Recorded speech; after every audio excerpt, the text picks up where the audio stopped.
Muito boa noite a todos os que estão aqui na nossa sala de aula, neste curso de formação para candidatos católicos nas eleições municipais de 2020. Bem-vindos todos que já estão aí na sala, que já se manifestaram nos comentários. Vamos para a nossa terceira aula. Depois de iniciarmos o nosso curso com a aula do nosso bispo sobre a atuação na política como compromisso ético que brota da nossa fé, nós agora, depois continuamos na segunda aula com a fundamentação bíblica desse diálogo fé e política. Nós vamos hoje continuar a nossa reflexão conhecendo um pouco da doutrina social da Igreja, que deve ser este critério de discernimento do cristão na política.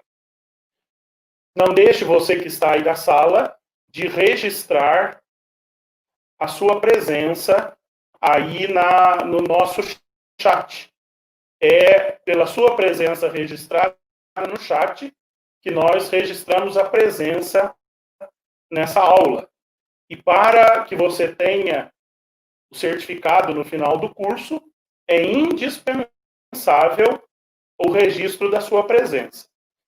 Então, coloque o seu nome completo, coloque a cidade de onde você participa, para que a Miriam, nossa secretária de pastoral, que faz todo o contato com vocês, registre no diário a sua presença e assim, ao final do curso, você receba o certificado da sua participação. Na aula de hoje, nós vamos contar com a assessoria do professor Elvis Rezende Messias, que é prata da casa, né, aqui da nossa diocese, morando atualmente em Varginha, é especialista em educação e um grande estudioso da doutrina social da Igreja. O professor Elvis é quem vai nos ajudar nessa noite a conhecer melhor a doutrina social da Igreja. Estou vendo aí nos comentários a questão do som. Normalmente, quando o convidado entra, o som melhora. Então, tenha um pouquinho aí de paciência, que vai ficar melhor agora com o professor Elvis. Eu passo, então, a palavra ao professor Elvis. Ele tem 45 minutos de exposição, e depois nós temos mais 45 minutos de diálogo por meio do chat. Eu convido vocês a aproveitarem os 40 minutos de exposição e fazerem anotações aí na sua casa. Evitem conversas paralelas no chat. Às vezes o assessor está falando coisas importantes, interessantes, e há um papo paralelo no chat. Vamos deixar a conversa no chat para o segundo momento. No primeiro momento, ouvimos o expositor. No segundo momento, dialogamos no chat. Professor, a palavra é sua. Boa noite, padre, sua bênção. Boa noite a todas e todos que estão acompanhando, né, nossos amigos, irmãos, cursistas.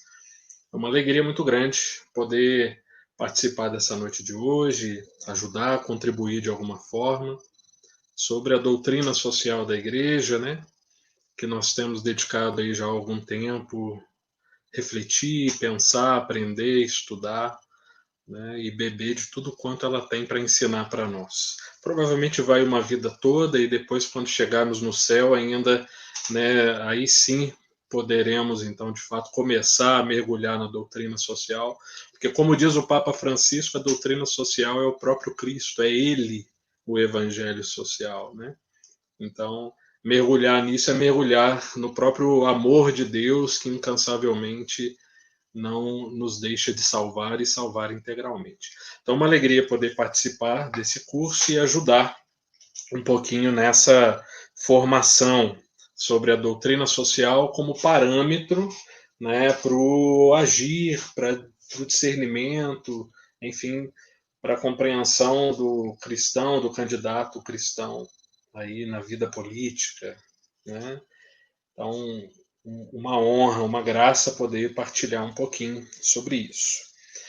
Nós já viemos aí de 2 aulas muito boas, de 2 aulas muito ricas, com o Dom Pedro, com o Frei Guilherme, né? O Dom Pedro nos ajudou a pensar um pouco sobre a necessidade de conhecer a doutrina social da Igreja, seus principais parâmetros, seus principais elementos, o valor da democracia e, sobretudo, as exigências éticas da representatividade política. Né? Foram os 3 pilares fundamentais da reflexão que Dom Pedro fez. Tivemos a oportunidade de acompanhar. E o Frei Guilherme com uma abordagem bíblica interessantíssima, né, sobre a politicidade, a questão política tão presente na Sagrada Escritura, a partir de diversos atores bíblicos, né, partindo desde Noé, passando por Abraão, Moisés, 2 figuras femininas importantes na atuação de Moisés, até o ápice, né, em Jesus Cristo, e com uma pequena abordagem, uma cena interessante sobre convergências e divergências políticos-sociais em Pedro e Paulo. Então, uma abordagem riquíssima do Frei Guilherme, e juntando então a reflexão de Dom Pedro com a reflexão do Frei Guilherme, nós tivemos já a oportunidade de pensar um pouco, né, a autoridade como serviço à alteridade, como serviço à pessoa humana, a dignidade da pessoa humana. Dom Pedro fez uma provocação importantíssima ao final de sua fala, né, a necessidade de entrar limpo e sair limpo, né, do exercício político enquanto trabalho partidário, social, né? Uma vez que nós entendemos que a ideia de política é muito maior que a dimensão partidária, nós somos seres políticos, a politicidade é algo que nos pertence, né? Cristo, o próprio modelo da atuação do governante, do vereador e de cada um de nós enquanto pessoa, que como diz a Gaudium et Spes, no número 22, o mistério do homem só se esclarece verdadeiramente no mistério do verbo. Então é ele a nossa imagem, é ele a quem devemos nos assemelhar para que se efetive de fato a nossa imagem, a nossa semelhança de Deus. E então já pudemos, né, já tivemos a oportunidade de compreender na fala dos 2 colegas, dos 2 irmãos de caminhada, dos 2 sacerdotes, que o homem é o grande caminho da Igreja. Se você se dispõe então a trabalhar como um candidato a partir da sua experiência de Deus, né? Não como candidato da igreja, porque isso não existe, né? Não é o candidato da igreja, mas como um candidato que se forma e que vive eclesialmente, né? E que sente a vocação de servir politicamente por conta dessa experiência. Importantíssimo entender que o homem é o caminho da igreja. Como dizia Santo Irineu de Leão, a própria glória de Deus é o homem vivo, então trabalhar por essa vivacidade plena. Os encontros estão sendo espaçados, havendo então aí, né, um espaço de 15 em 15 dias a cada encontro, então os cursistas têm oportunidade de aprofundar nesses dias, têm oportunidade de mergulhar em outras leituras, em outras referências, rezar os textos, rezar as aulas, né? E aí eu gostaria de perguntar a você, para que você responda para si mesmo, como foram então já essas semanas em que você começou o seu curso? Você deve estar na correria por conta do seu mandato, né? Por conta dos trabalhos aí de preparação, enfim, né? Para a candidatura e quem sabe um mandato posteriormente. Mas como tem sido essa semana em relação ao próprio curso? Você tem mergulhado, tem meditado, tem rezado? Os professores, os assessores que trabalharam aqui, se eles enviaram textos complementares, você leu? Você está meditando, você está pensando nele? Os materiais, os assessores, o curso, as nossas partilhas estão sendo pensadas com muito carinho, como irmãos e irmãs aqui. Então é importante que nesse primeiro momento, então, antes mesmo de eu entrar no meu tema especificamente, a gente recordar, né, fazer essa recordação da vida, porque isso é orar, isso é rezar. Isso é situar a nossa vida no nosso chão, para não nos perdermos na correria do cotidiano. Talvez você passou um dia muito corrido hoje, mas se acalme agora e viva esse momento como experiência de Deus, como graça de Deus nas nossas vidas. Por isso, por um pequeno instante, você aí da sua casa, onde você está, é uma aula, mas é uma aula que nós fazemos com o joelho, com o coração inclinado diante de Deus. Então, quero convidar você a uma breve oração. De onde você está? Onde você está acompanhando esse curso? Feche seus olhos por um instante e permita-se ser encontrado por aquele que você sente que te chama a servi-lo no serviço político. Você que está vivenciando esse curso. Que o bom Deus encontre uma terra boa em nosso coração. Que Ele efetive sua graça em nós. E que sejamos instrumentos dessa mesma graça aos outros. Abençoai-nos, ó Deus Trino, para que tudo seja de vosso agrado, para que esse encontro, esse curso, essa formação seja frutuosa. Que ela não tenha apenas a finalidade de uma candidatura. Que fique como raiz, como terra fecunda, a sua graça e tudo que nós partilharmos. Por intercessão de Maria, Senhora das Dores. Amém. Então, muito bem. Vamos lá. Vamos, então, propriamente aqui, iniciar a nossa caminhada nesses minutinhos aí que a gente tem.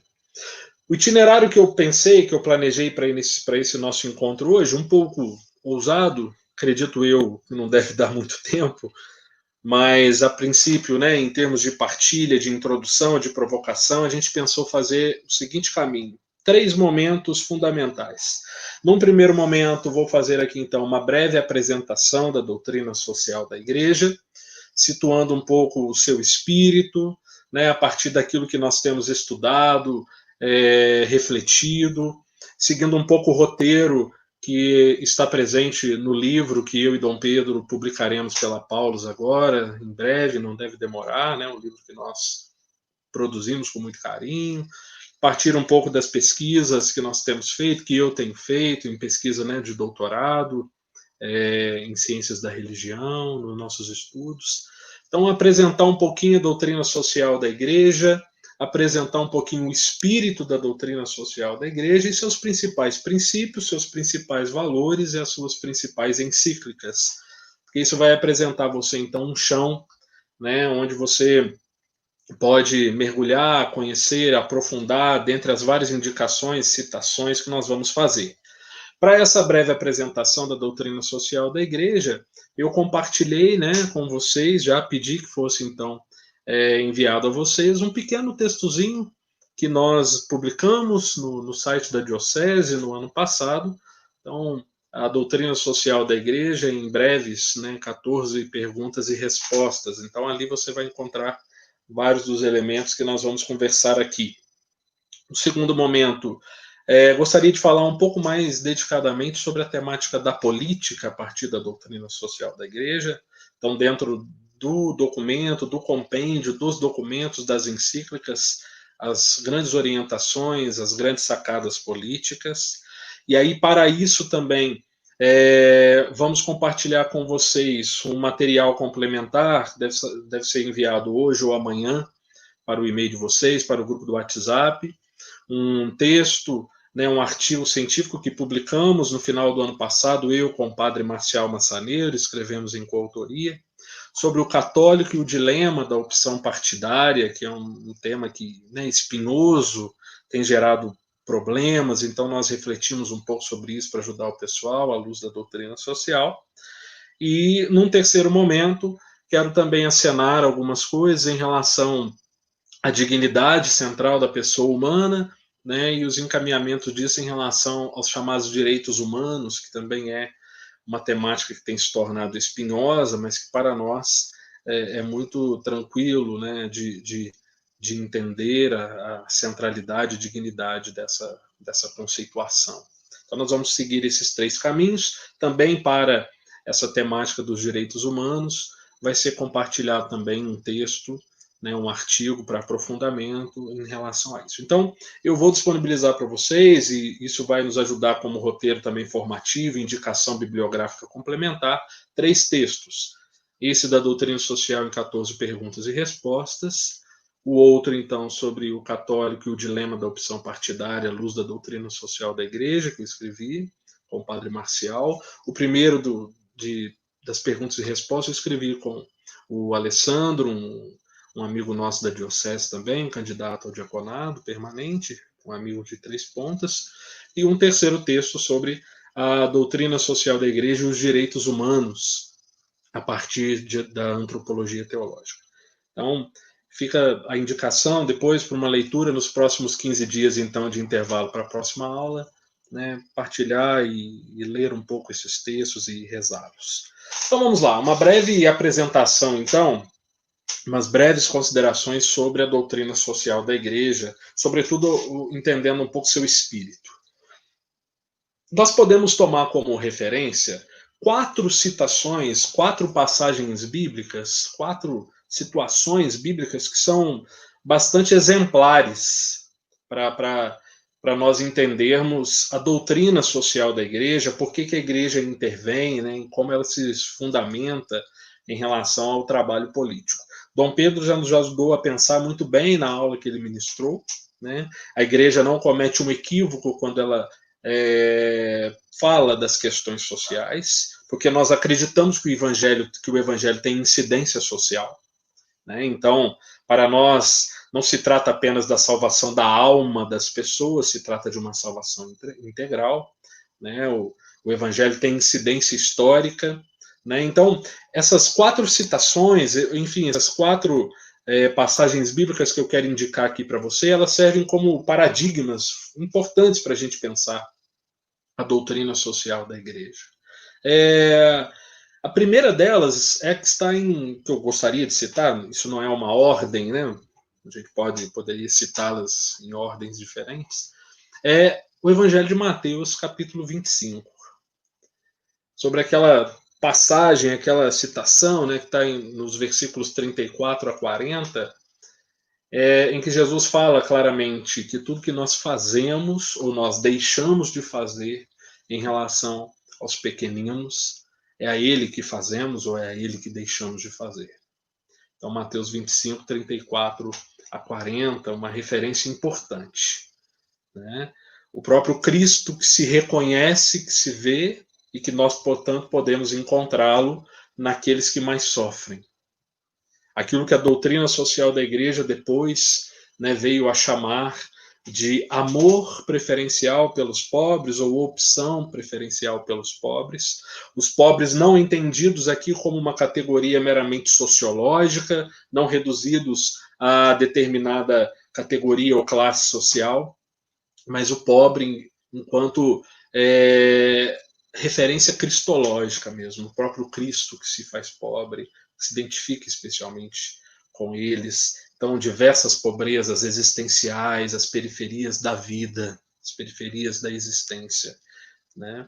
Por vezes, então, o próprio rico opulento, e isso é importante entender, o rico opulento, o rico, né, ou então o opressor político, econômico, também são pobres no sentido então de serem objetos de um amor preferencial de Deus e, portanto, não devem ser objetos do nosso ódio, jamais, ninguém, né? Não se trata aqui de uma luta de classes, a perspectiva do ódio, né? Então, isso é importante entender, porque já ajuda a dirimir um monte de probleminhas e embates sociais, polarismos tão constantes que têm incomodado, já enchido, né, a paciência da gente, com os polarismos que se construíram aí nos últimos anos, né? Já tem já alguns bons anos, já vamos quase a uma década de um polarismo aí que tem se intensificado.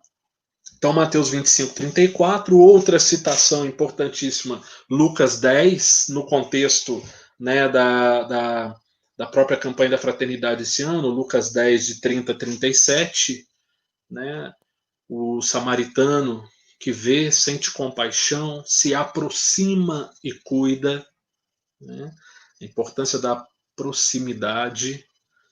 O Frei Guilherme fez uma provocação interessante, né? Porque Jesus ele se aproxima. Ele não falava do palanque. Isso como um paradigma importante, né? Então, isso é um dado social. Então, ver, aproximar, cuidar, a compaixão que se transforma num ato, né, de sofrimento com e de trabalho para tirar o outro do seu estado de sofrimento é um ato profundamente cristão. Isso está arraigado no próprio Cristo, é exemplo de humanidade na boca de Jesus, né? Agora, um texto verdadeiramente paradigmático, então, se você quiser, é João, capítulo 1, de 1 a 16. O prólogo do Evangelho de João, a encarnação do Verbo. Aqui nós temos um elemento fundamental. O elemento, né, marcante da nossa vida de fé é a encarnação. Nós professamos fé em um Deus que se faz carne, que arma sua tenda entre nós, que vive conosco como um de nós, dando exemplo concreto daquilo que somos segundo o coração de Deus. A vida cristã católica não é uma abstração, não é uma ideia. Ela é sustentada num evento concreto, histórico concreto. Deus irrompe todos os limites e, num ato intenso de amor, nos resgata, assumindo nossa própria humanidade integralmente. Ele só não assumiu o pecado, ele só não pecou, embora o próprio a carta, né, segunda carta aos Coríntios diz que ele que não conheceu o pecado, Deus o fez pecado por nós. Mas como diz a carta aos Hebreus, né, ele se fez semelhante a nós em tudo, exceto o pecado, porque em última instância o pecado não nos pertence. No plano original de Deus, isso não faz parte de nós. Então o nosso Deus se encarna, assume a nossa carne na sua dimensão mais frágil integralmente, assume o rosto humano para revelar para nós, com rostos humanos, com face humana, a nossa própria divindade. Gaudium et Spes 22, que eu já falei. É só no mistério do Verbo encarnado que o mistério do homem se esclarece. E a outra passagem bíblica, eu disse que seriam 4, e que também me parece muito importante para entendermos o quanto, então, a questão social da fé, a dimensão social da fé, ela é presente na nossa raiz toda, né? Então, no próprio Primeiro Testamento, Êxodo 3, versículo 7, seguintes: eu ouvi o clamor do meu povo e vim ajudar, desci para ajudar. Nosso Deus se envolve conosco. Essa terra, o mundo que vivemos, foi sonhado por Ele, desejado, criado com todo amor por Ele, e está ela também destinada à salvação no último dia. Para nós católicos, o final dos tempos não é final no sentido de acabou, é final no sentido de finalidade, escatom, as coisas últimas, a finalidade. Toda a criação é graça de Deus, está destinada à salvação. Então, a nossa vida cristã tem incidência social, inevitavelmente. E aí, o compêndio da doutrina social da Igreja, esse livrinho importante, que deve, por favor, para você, então, que não depois que você talvez entrar ou não no mandato, já agora, antes mesmo, e aí para a vida toda, um livro de cabeceira, tá? Se não tem, adquira. Se não tiver dinheiro para adquirir, entra no site do Vaticano, é disponível gratuitamente o PDF. No número 1 do compêndio da doutrina social da Igreja, uma afirmação fundamental. A salvação que o Senhor nos conquistou é uma salvação integral. Abrange todas as dimensões da vida. Econômica, política, social, cultural. O Senhor veio nos salvar integralmente, não veio salvar apenas a nossa alma. Porque nós não somos apenas a nossa alma. Nós somos um complexo integral. Populorum Progressio número 14. É a salvação de todos os homens e do homem todo. A salvação de todos no seu todo. A criação toda é obra das mãos de Deus. Então ele nos salva integralmente. E essa salvação, então, que nos é integral, né, ela abrange todas as dimensões da existência. E a doutrina social da Igreja é o grande instrumento de evangelização que a Igreja coloca em nossas mãos para a gente entender bem essa incidência, esse evangelho social, a incidência social do evangelho. Muito bonito, porque aí no número 2 do compêndio, a Igreja vai dizer que a oferta da doutrina social da Igreja, que essa doutrina social da Igreja, ela é a expressão do amor de Deus. Está no número 2, no número 3 do compêndio. Ela é a expressão do amor de Deus. Desse Deus, então, que nos salva pelo seu amor integralmente. E aí, olha o raciocínio que a Igreja vai fazendo. Deus, no seu amor, nos salva integralmente. A doutrina social da Igreja aparece, então, como uma oferta expressiva desse amor de Deus. Que é, em última instância, uma provocação, um chamamento, uma vocação a entendermos e vivermos que esse amor de Deus que nos salva, que experimentamos, nos leva a um compromisso social. Esse amor de Deus que experimentamos e que nos salva integralmente, então nos leva a um compromisso integral, um comprometimento integral com esse mesmo Deus. Aqui e agora.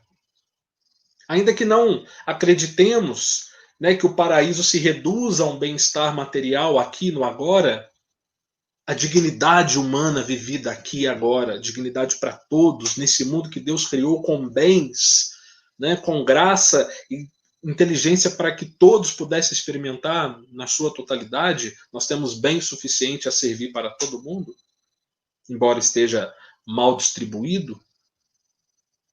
A experiência desse amor integral nos leva, então, ao compromisso social. Está no número 4 do compêndio. O que nos leva ao compromisso social? É a autenticidade do amor de Deus que experimentamos. Quem experimenta a graça de Deus não consegue guardá-la para si. Já disse o Papa Bento, tem dito o Papa Francisco. Então a dimensão social da fé não é um devaneio da Igreja. Não é um equívoco. Isso está no próprio, né, na própria economia da salvação.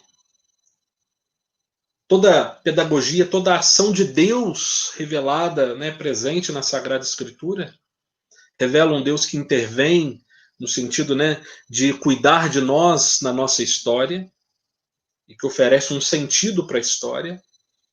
A nossa história não é um mero ciclo repetitivo, um eterno retorno, como diziam os filósofos, mas ela faz um sentido. No Cronos vivemos o Kairos e nos encaminhamos para o escatom, para a plenitude. Então, na temporalidade concreta, vivemos a graça e nos encaminhamos para a plenitude dessa graça no final, né, na plenitude dos tempos. Então, na própria economia da salvação, nós percebemos a dimensão social da fé, de um Deus que incide historicamente, a ação do próprio Cristo, como nós vimos nas passagens que acenamos. Nas primeiras comunidades, nas comunidades apostólicas, os cristãos tinham tudo em comum, ainda que isso seja mais um ideal de vida do que propriamente, às vezes, concretudes.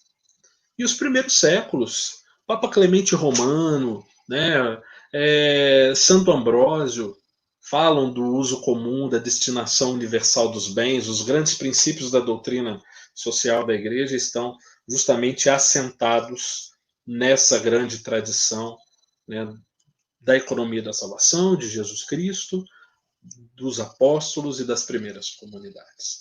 E aí, a partir disso, então, nós podemos chegar nos grandes, né, pontos cruciais. A doutrina social da Igreja, então, nos oferece, isso vai estar, então, aqui no número 7 do compêndio, nos oferece princípios de reflexão, critérios de julgamento e diretrizes de ação.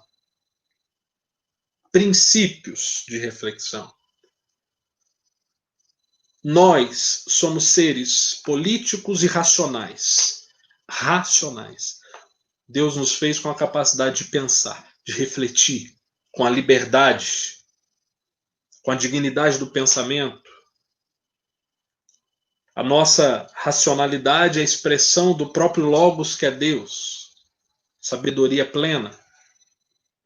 Então nós temos princípios de reflexão, indicações reflexivas, elementos palpáveis que nos dão luzes, que nos ajudam no discernimento. O tema da nossa aula, doutrina social como parâmetro de discernimento.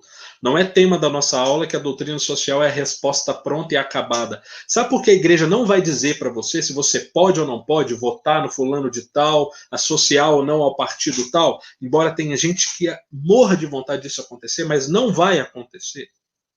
Porque a igreja reconhece e respeita a sua dignidade. Ela respeita o sacrário que é a sua consciência, porque o próprio Deus respeita.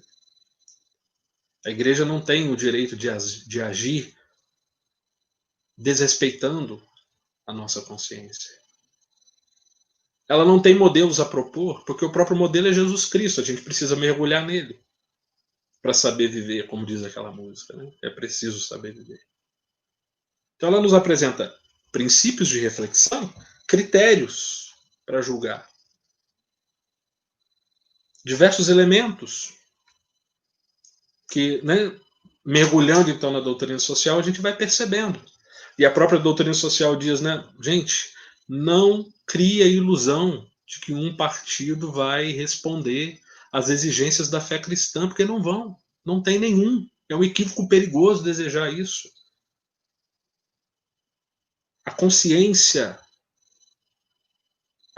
que nós temos enquanto dom, capacidade de aprender a realidade, trazer para dentro de nós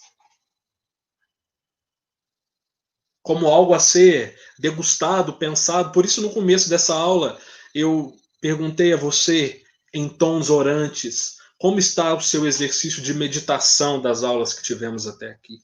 Porque esse exercício de conscientização é dom de Deus. A graça pressupõe a nossa natureza numa colaboração com Deus, numa relação, né, de sinergia, de colaboração. Deus nos abençoou, Deus está conosco. Então é importante exercitar. Então nós temos critérios que podem nos ajudar no ajuizamento, na iluminação da realidade. Mas é um exercício que somos nós que temos de fazer. E não temos o direito, já que a igreja não faz isso, o próprio Deus não faz isso, nós também não temos o direito de apontar o dedo na cara de ninguém e falar, você tem que votar no fulano de tal, na fulana de tal. No partido A, no partido B apenas. Não existe isso para o católico. E isso foi um pouco do problema que gerou esse polarismo já há uns 10 anos. Esse polarismo não é de agora. E muitos de nós, irmãos católicos, desprenderam esse tipo de movimento, de querer dizer em quem em qual, quando alguém deve ou não deve votar. Isso não está no espírito da doutrina social da igreja. Se no teu discernimento, na tua reflexão, você chegou a uma conclusão, é a tua consciência. A partir de um julgamento, de uma iluminação que seja teológica, cristã, espiritualizada, rezada, e não jamais ideológica. Então, critérios de julgamento, e isso então oferece diretrizes de ação. Mas em momento nenhum está dizendo que a igreja vai pegar na sua mão e vai falar, faça isso e pronto, e acabou.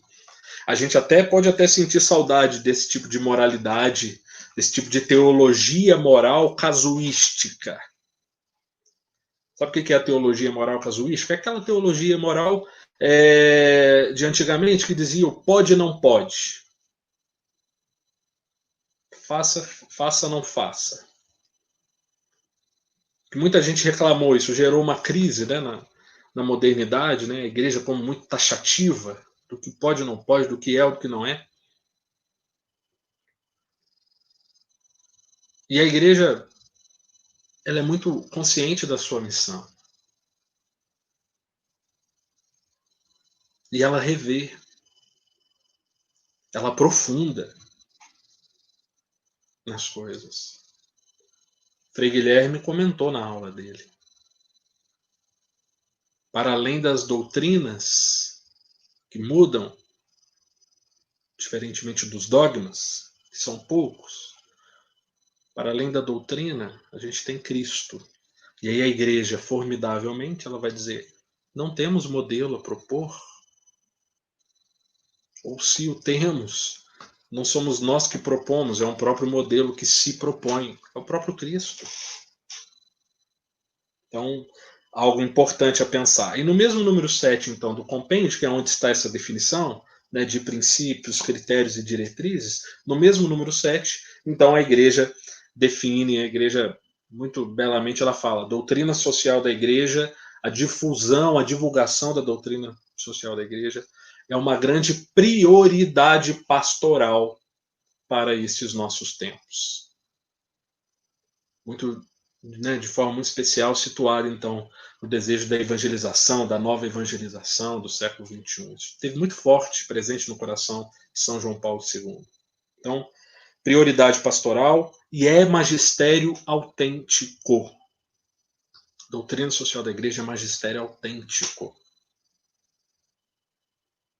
Não é ideologia, como diz a solicitude do Rei Socialis, número 41. Não é ideologia, não é terceira via entre capitalismo e marxismo, comunismo. A gente está anos-luz, a igreja, a reflexão da igreja está anos-luz desse ideologismo, desse polarismo. Ela é uma teologia, teologia moral, reflexão, consciência. Teologia moral que não é código ético, não. Muita atenção a isso. As pessoas entendem que moral é reduzido a aquilo que foi considerado por um determinado grupo, num determinado momento, bons costumes. Teologia moral não é bons costumes. Porque às vezes o que era bom costume numa época já não é mais na outra. Não é o código ético casuístico, um código moral, né? Esses códigos de, igual o pessoal fala, código de ética, código moral, código de conduta. Não é seguir por seguir, é pensar. É reflexão. Está no âmbito da consciência. Então, um dado importante, né? Então, a doutrina social da igreja é magistério autêntico. Quais são, então, os grandes princípios da doutrina social da igreja que vão, então, nos orientar, né, para isso? Os grandes princípios da doutrina social da igreja. O primeiro, para você que tem aquele materialzinho, então, que eu mandei, depois vocês podem olhar naquelas várias perguntas e respostas, ali numa daquelas questões, se não me engano, a 4 ou a 5, você vai encontrar esses princípios. O primeiro grande princípio da doutrina social da igreja, esse é o primeiro, esse é o basilar, é o princípio da dignidade integral da pessoa humana. Inclusive é uma chave de leitura, porque quem tem o compêndio, né, aí da doutrina social da igreja, para não se confundir, isso é importante, porque quando ela vai falar dos princípios, ela começa a partir do princípio do bem comum. Mas antes disso, ela fala toda uma parte, um capítulo dedicado exclusivamente a tratar da dignidade da pessoa humana, do humanismo integral. Esse é o primeiro grande princípio da doutrina social da igreja. A dignidade integral da pessoa humana. É a partir, né, da compreensão do homem no seu todo. Todos os homens, mas o homem no seu todo. Que nós podemos entender verdadeiramente quem é o próprio ser humano. Na sua dimensão material, na sua dimensão espiritual, na sua dimensão transcendente de abertura. E aí entra a própria questão política, porque aí por isso nós somos também seres políticos, sociais, de convívio. A dignidade integral da pessoa humana, dignidade essa que nos é posta, que nos é dada pelo próprio Deus e possui, atenção, um caráter ontológico. Ou seja, a nossa dignidade está na ordem do ser. Muito mais do que no ter e no fazer. Essa dignidade nos é dada porque somos imagem e semelhança de Deus, somos imago Dei. E isso não se perde, ainda que nós nos percamos nos piores pecados. Essa dignidade não se perde. Como o batismo, que é uma graça indelével. Ainda que a pessoa negue o batismo, ela não perde o seu batismo. A nossa dignidade é integral, ela não se perde, é inviolável. Isso está expresso muito claramente agora, né, no parágrafo 2267 do Catecismo da Igreja. A nossa dignidade não se perde. Mas mesmo o pior bandido, não. Ontologicamente não se perde. Por isso que a Igreja, então agora ela tornou definitivamente inadmissível a pena de morte. Porque ela sente que fere diretamente esse princípio, dentre tantas outras coisas. Então, o princípio da dignidade integral. O outro princípio é o princípio do bem comum. Princípio do bem comum. Né? A dimensão social, comunitária do homem destinada, né, vista como um bem moral, como instrumento para a efetivação dessa dignidade do ser humano. O conjunto de condições sociais que nos permitem, né, atingir a nossa própria perfeição, a perfeição da própria sociedade. Isso é um elemento fundamental para a sua politicidade, para a escolha dos seus parâmetros políticos, dos partidos aos quais você dá o seu voto, se filia. O trabalho efetivo, concreto para o bem comum, em nome da dignidade integral, para a promoção da dignidade integral da pessoa, de todas as pessoas e a pessoa no seu todo. Então, pressupõe o estabelecimento de condições sociais estatais básicas que sejam respeitadas, a preservação das condições da lei natural, respeito à lei natural, as condições básicas da vida, que isso não falte a ninguém, habitação, saúde, educação, né? Saneamento, né, que o bispo comentava, bem comum. Nós não nos tornaremos bons se a humanidade também não for. O bem comum é um bem fundamental a ser buscado para conquistar a paz, a justiça. A justiça, o desenvolvimento integral é o novo nome da paz, dizia o Papa Paulo VI, São Paulo VI. Princípio do bem comum. Um outro princípio importante é o princípio da destinação universal dos bens.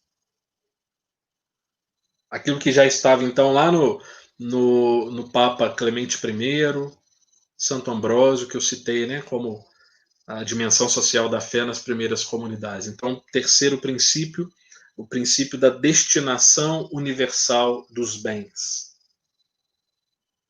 Essa terra é de Deus. Ele é o proprietário. Não somos nós. Ah, então a igreja não reconhece o princípio da propriedade privada? Conhece. Conhece sim. Mas sobre toda a propriedade privada, isso está na encíclica, né, Solicitudo Rei Socialis, número 42, sobre toda a propriedade privada pesa uma hipoteca social. Não é absolutamente nosso. Não é. A igreja nunca considerou o direito à propriedade privada como um direito absoluto e intocável. Isso está no número 177 do Compêndio da Doutrina Social da Igreja. O princípio da propriedade privada, que é reconhecido pela Igreja, isso precisa ficar claro, tá? O princípio da propriedade privada é reconhecido pela Igreja, com toda certeza, indubitavelmente, sem dúvidas, mas ele está submetido ao princípio da destinação universal dos bens. A propriedade deve ser distribuída de modo que todos tenham o necessário para viver dignamente. E ele requer um especial cuidado com os pobres. Está no número 182 do compêndio, no número 449 do compêndio. Um especial cuidado. Outro princípio, então isso nos norteia, isso nos ajuda a pensar muita coisa, esses princípios. Né? O outro princípio é o princípio da subsidiariedade. Subsidiariedade. Ou seja, os organismos sociais são estruturados em níveis e tal, né, do maior ao menor, do menor ao maior, enfim. O subsídio. Nós precisamos, né, existe uma obrigatoriedade de ajudar. De ajudar. Mas uma ajuda que não se transforme muito atenção, então, nisso. A subsidiariedade é uma ajuda que cria condições para que o sujeito deixe de ser ajudado. A subsidiariedade não cai num assistencialismo, porque isso afronta a dignidade. O sujeito viver na dependência do outro a vida toda. Subsidiariedade, então, é dar, apresentar, possibilitar condições efetivas de ajuda, de auxílio, mas para que a pessoa, né, também desenvolva as suas próprias competências. Então, o subsídio, ele deve, né, a subsidiariedade é você oferecer condições, caso elas sejam escassas, para que o sujeito tenha, né, possibilidade, então, de viver conforme sua própria dignidade, suas próprias pernas. O outro princípio é o princípio da participação, o direito e o dever que nós temos de contribuir para a construção social. É dever nosso, porque nós somos seres sociais. E aí, coitado daquelas pessoas, né? Coitadas daquelas pessoas que entendem que política não é coisa que nos compete. Ah, eu não gosto de política.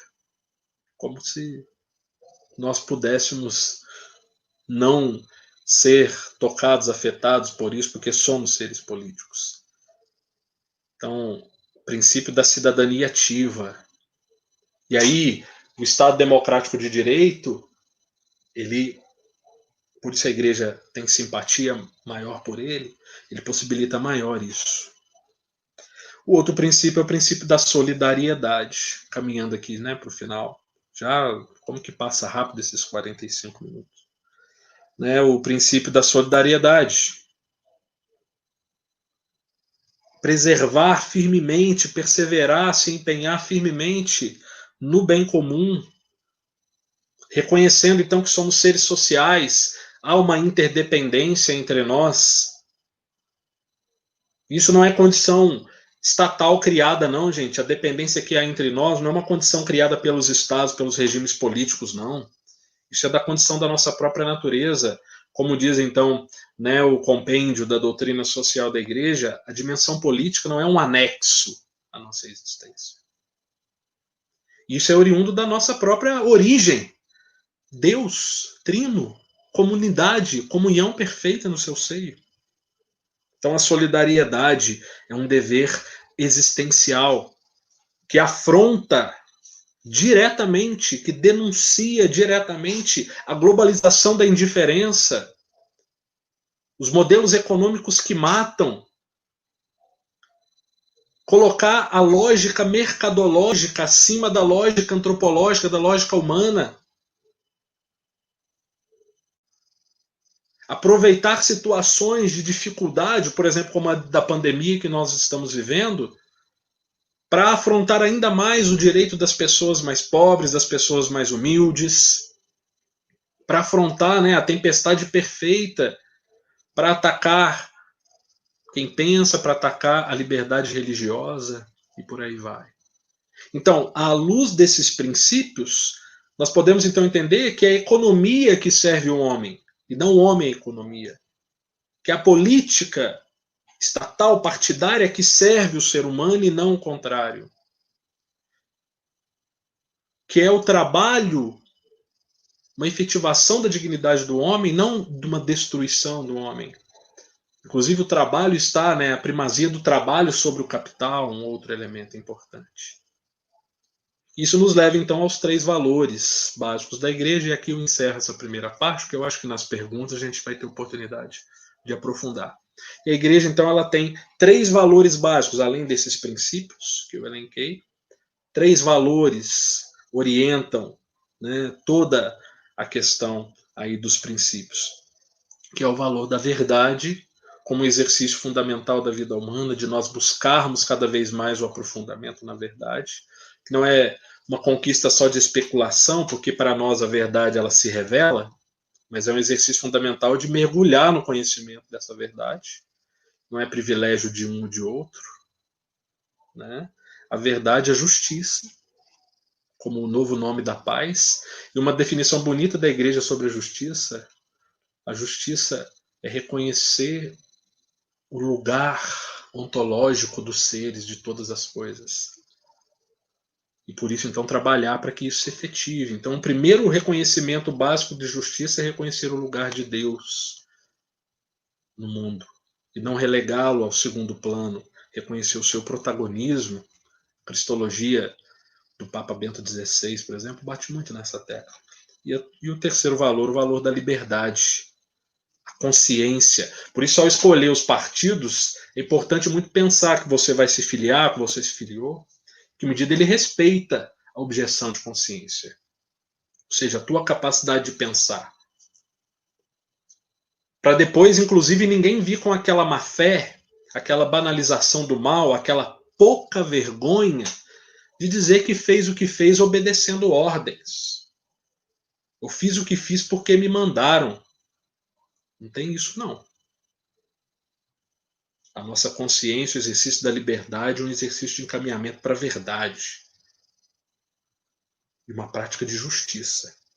Então não tem essa. Ah, meu partido não deixou. Sai do partido. Ah, mas se eu sair, eu perco o mandato. Perco o mandato fazendo barulho, denunciando para todo mundo. Você vai vender sua alma. Então são princípios e valores que nos norteiam, né? E aí eles são visíveis na questão política específica, na questão dos direitos humanos, que aí, né, pode entrar um pouco na nossa partilha agora, e os textos que nós vamos encaminhar, inclusive, ao longo dessa semana, vão ajudar aí também na partilha, na reflexão. Padre, por enquanto é isso. Muito obrigado, Elvis, pela rica partilha, pela rica exposição.